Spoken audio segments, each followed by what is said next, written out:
신명기 말씀 보겠습니다. 신명기 12장 1절 한 절만 오늘은 우리 사역자들이 오늘 교회학교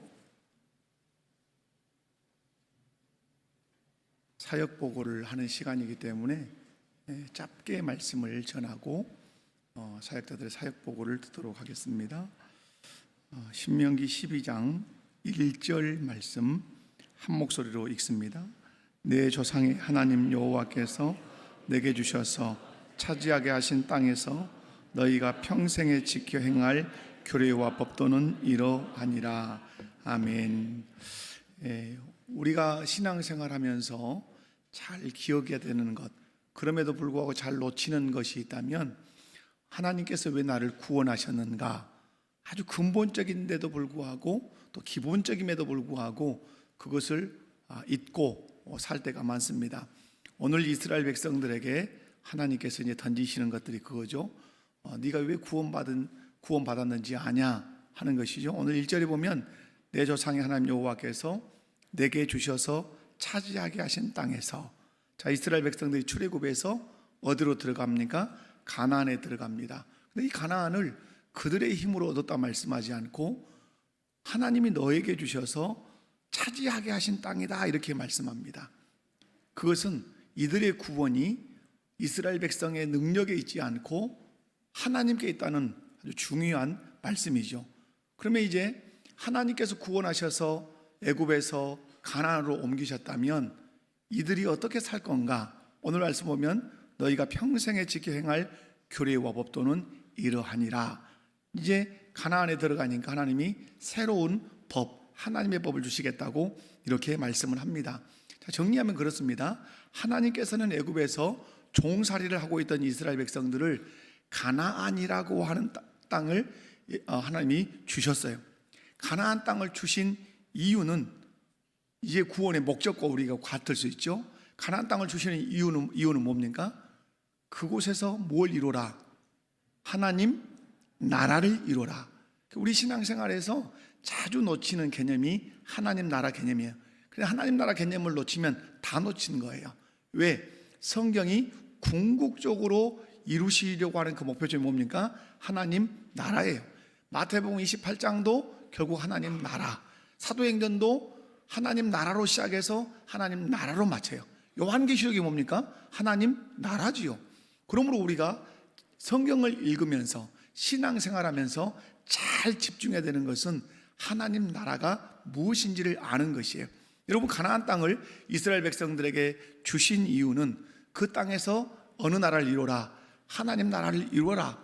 그리고 하나님을 왕으로 모시고 살 뿐만 아니라 하나님께서 너희에게 주신 규례와 법도를 지켜서 그곳이 하나님 나라가 되게 하라, 이런 말씀이에요. 애굽에서는 누구의 법도를 지키면서 살았을까요? 바로의 법도, 바로가 준 규례를 지키면서 살았어야 해요. 그러나 이제 바로의 지배에서 벗어나서 가나안 땅에 왔기 때문에 새로운 왕의 다스림을 받아야 돼요.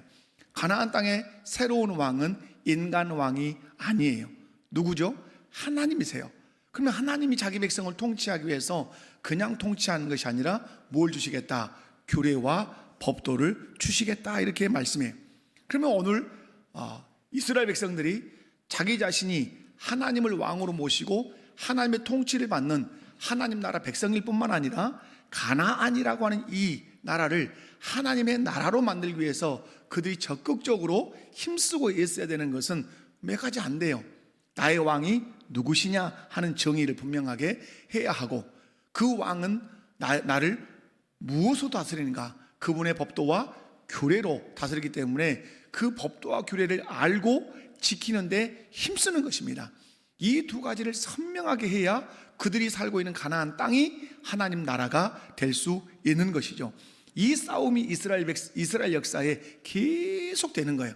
이 싸움에서 지면 그들은 하나님의 징계를 받아서 전쟁도 가뭄도 질병도 막 당해야 됐죠.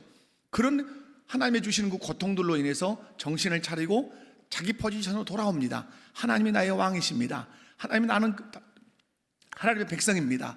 하나님의 율법이 우리의 법입니다 하고 장착을 딱 하고 지키면 그곳에 하나님 나라가 현저하게 이루어지고 하나님의 복이 충만하게 이스라엘 가운데 임하는 걸 보죠.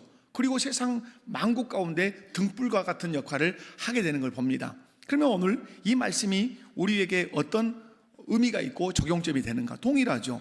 하나님께서 왜 예수 그리스도를 통해서 우리를 흑암에서 권세에서 건져서 그의 사랑의 아들의 나라로 우리를 옮겼냐는 거죠.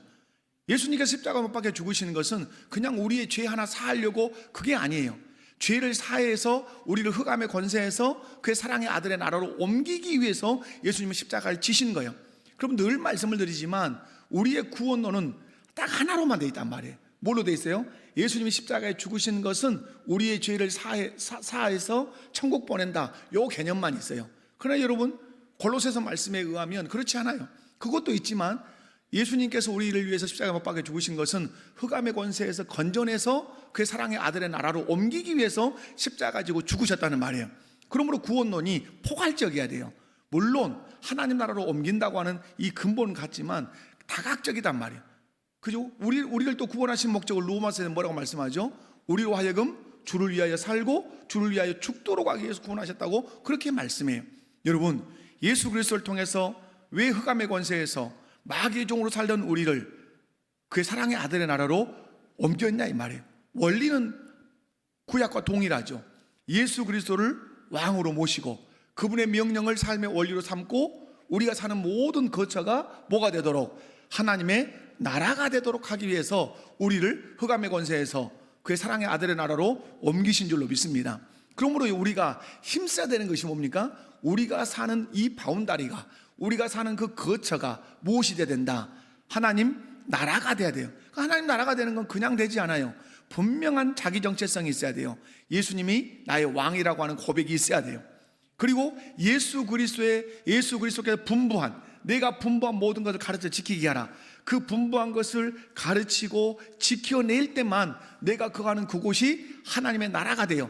아무리 예수의 이름을 부르고 예수 우리의 왕이여 두 손을 들고 찬양을 한다 할지라도 가정에서, 직장에서, 교회에서 예수님이 나의 왕이라고 하는 그 고백이 없고 그 왕 앞에 무릎 꿇음이 없고 그 왕이 분부하시고 명령하신 것에 대한 순종이 없으면 그곳은 하나님 나라가 될 수 없어요.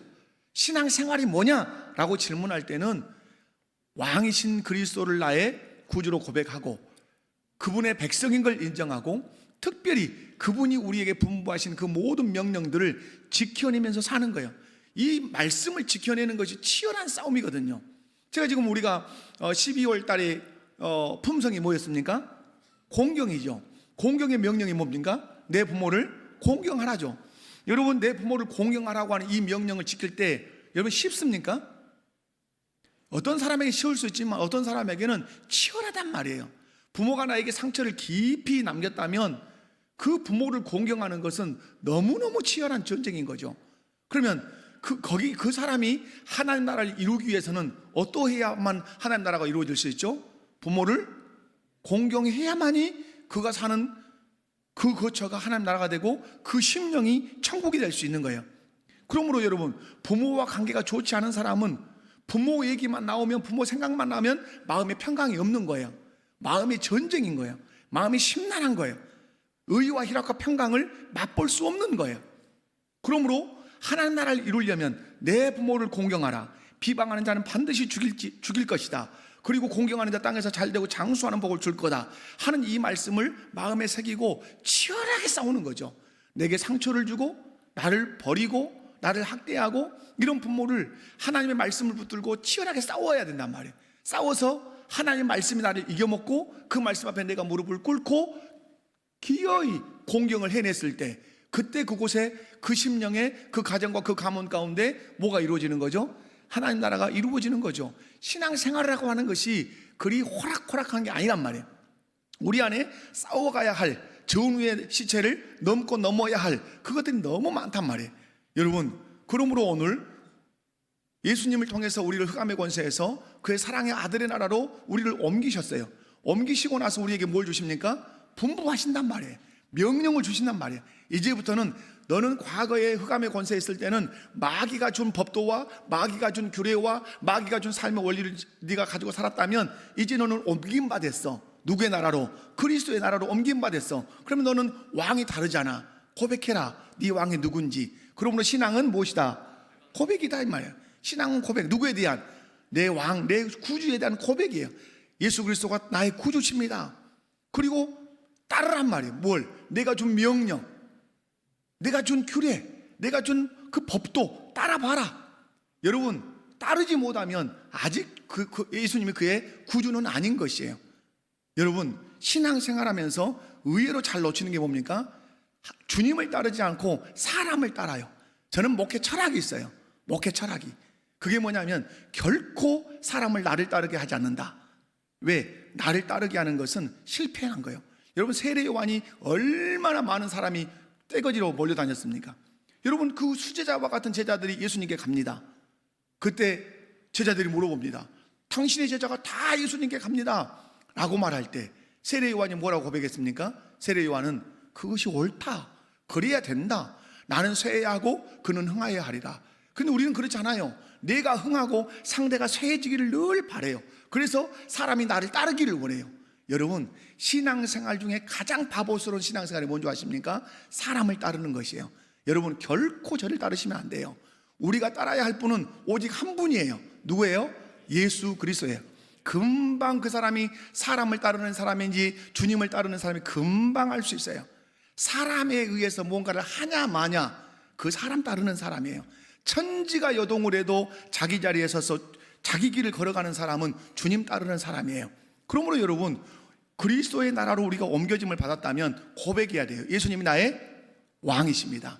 주의 분부간의 삶의 원리입니다. 근데 이 분부를 이제 지켜낼 때 우리 안에 뭐가 있다고요? 내적인 갈등이 심해요. 그죠? 어떤 사람과의 관계, 물질적인 관계, 삶의 여러 가지 삶의 원리가 세상적인 것으로 살아왔다가 느닷없이 예수님의 원리로 들이댈 때 이 충돌이 엄청나단 말이에요. 그때 내 자아를 무릎 꿇게 하고 내 교만을 내려놓고 사람을 따르고 싶고 사람의 인기를 얻고 싶은 그 마음을 내려놓고 오직 예수님을 따라가는 거예요.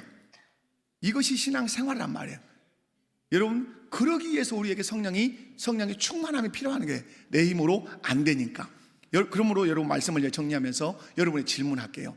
여러분의 왕은 누구십니까? 예수 그리스도십니까? 아멘. 여러분의 삶의 원리는 무엇입니까? 예수 그리스도의 명령이어야 합니다. 내가 분부한 모든 것을 가르쳐 지키게 하라. 그러니까 여러분 질문하면 여러분의 삶의 원리는 무엇입니까? 말하면 예수님의 분부, 예수님의 명령입니다. 그리고 십계명과 그의 모든 하나님의 말씀입니다. 뭐 통칭 하나님의 말씀 이래도 됩니다. 여러분, 예수님이 여러분의 왕이시고 예수님의 명령이 여러분의 삶의 원리시라면 여러분의 삶에 치열한 전쟁이 있습니까? 없습니까? 내면의 갈등이 있으십니까? 있어야 돼요. 물질 관계에서, 사람과의 관계에서, 부모와의 관계에서, 교역자와 관계에서, 성도와의 관계에서 아직 해결되지 않은 치열한 전쟁을 봐야 돼요. 거기서 목 놓아 울고, 거기서 금식하고, 성령의 도우심을 구하고, 그래서 그 산을 하나를 쑥 넘어가야 돼요. 그래야 우리의 신앙이 성장하는 거예요. 근데 많은 성도들이 이 싸움을 거치질 않아요. 그 내면의 갈등을 말씀 앞에서 굴복하지 않으니까 변화되지 않고 하나님의 나라가 심령 안에, 가정 안에, 교회 안에 이루어지지 않는 거예요. 오늘 규례와 법도를 준다고 말합니다. 그런데 이 규례와 법도는 너희가 언제 지켜야 된다? 평생 지켜야 된다는 거예요. 이 말은 평생토록 하나님 너희 왕이셔야 돼. 평생토록 너는 하나님 백성으로 하나님 나라를 이 땅에서 구현하면서 살아야 돼. 이렇게 말씀하는 거예요. 오늘 여러분을 구원하신 목적은 하나님 나라를 이루도록 하기 위해서, 하나님 나라를 이루려면 예수 그리스도가 나의 왕, 그분의 모든 분부가 내 삶의 원리, 그 삶의 원리를 붙들고 살 때 지금까지 가지고 살았던 삶의 원리와 충돌이 일어나니까, 스파크가 일어나니까, 불꽃이 일어나니까 내 안에 수없는 갈등과 범민이 있는 거예요. 그 범민과 갈등 속에서 저는 여러분에게 늘 말씀합니다. 무엇이 이겨먹도록? 주의 말씀이 이겨먹어야 돼요. 내 감정을 이겨먹고 내 지금까지 세속의 가치관을 주의 말씀이 이겨먹어야, 그리고 내가 무릎을 딱 예수 앞에 꿇고 그 길을 걸어가야 드디어 변화가 일어나는 것이고 드디어 그곳 하나님 나라가 현현하는 것입니다. 이것을 하나님 오늘도 보기를 원하시고 기다리고 계신다는 사실을 마음에 깊이 새기고 마음속에 사람 종 되지 않겠습니다. 예수 그리스도의 종이 되겠습니다. 예수의 말씀만 내 삶의 원리로 삼겠습니다 하고 오롯이 그 길을 걸어가다 보면 때로는 갈등이 있고 때로는 범인이 있지만 성령을 의지하고 그 길을 가면 넘어가고 성숙하고 결국 그 사람 안에서 예수의 아름다운 모습이 드러나 하나님께 영광을 돌리게 될 줄로 믿습니다. 자비로우신 아버지 감사합니다. 우리를 위해 구원하셨는지, 구원하신 자들에게 주신 규례와 법도가 무엇인지 우리 주님이 우리에게 가르쳐 주십니다. 아버지 하나님, 정말로 구원의 목적을 바르게 알아 하나님 나라를 이루게 하여 주옵소서. 또 오늘 이제 교육자들이 사역보고를 할 때도 우리 성도들이 기도 제목으로 잘 받아들이고 무엇을 도와야 할지, 무엇을 후원해야 될지, 무엇을 기도해야 될지 선명하게 알고 다음 세대를 품고 가는 교회가 되게 하옵소서. 거룩하신 예수님의 이름으로 기도하옵나이다. 아멘.